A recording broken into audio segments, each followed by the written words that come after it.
Malakihang taas presyo si LPG ang nakaamba sa Miyerkules, April 1. Posibleng umabot yan sa 10 piso kada kilo. Ating saksihan.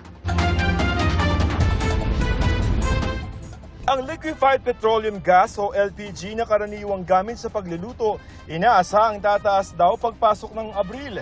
Sa tansya ng LPG Marketers Association, 10 piso kada kilo ang taas presyo. Katumbas yan ng 110 pesos na taas presyo para sa karaniwang tangke ng LPG na 11 kilo ang laman.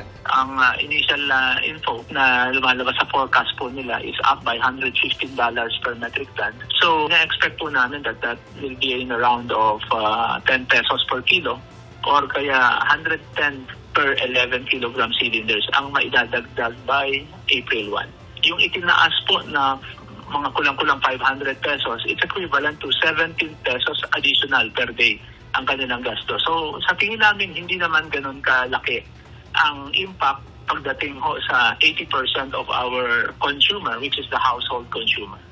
Pasakit para sa mga mamamayan. Sa gas namin, almost 1.3 na po. Dati, nasa 900 plus lang. Ang laki po ng tinaas, sobra. So, paano pa tayo tutubo ng maayos niyan?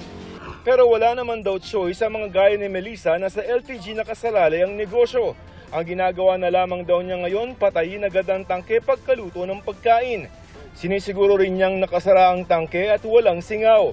Hindi pa masabi ng LPGMA kung tuloy-tuloy ang pagtaas ng presyo ng LPG, pero sakaling humupa ang tensyon sa Middle East, asahan daw na babagsak din ang presyo ng LPG.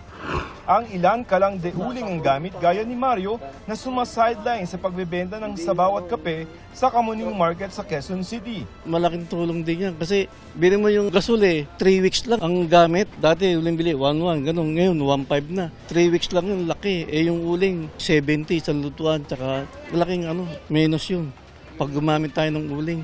Gumagawa rin ng kalan na gawa sa bakal at simento si Mario sa halagang 700 pesos. Yung mga kapitbahay ko dito, nagluluto din. Sa akin nagpapagawa. Lalo yung mga nagluluto ng sago, namamahalan sa gas, saka matibay. Inaabot na ng 5 taon. Kahit gamitin araw-araw. Pero pati uling nagmahal na. Kung tingi ang bibilihin, nagtaas na ng nasa 5 piso kada plastic ang uling. Presyo po namin ngayon ng isang sako dati, 450. Ngayon, tinaasan na po kami ng 20, nagiging 470 na po. Dahil sa mahal ng gasolina, at saka sa mahal din ng gas ngayon, nagiging mabili po ang uling namin ngayon. Dahil lahat na lamang halos nagmamahal, tipid-tipid muna ang marami. Para makatipid po kayo ng 20% sa inyong pagluluto, pag sabay-sabayin po ninyong lutuin, ibig sabihin, ang rekado po ay nakahanda na para po mas maging mabilis ang pagluluto. Hindi ho kayo magpanik bumili sapagkat hindi naman ho tayo nasa shortage. Madali pa rin ho kayo makakuha ng produkto. Medyo mataas nga lang ang presyo. Ako si Joseph Morong, ang inyong saksi.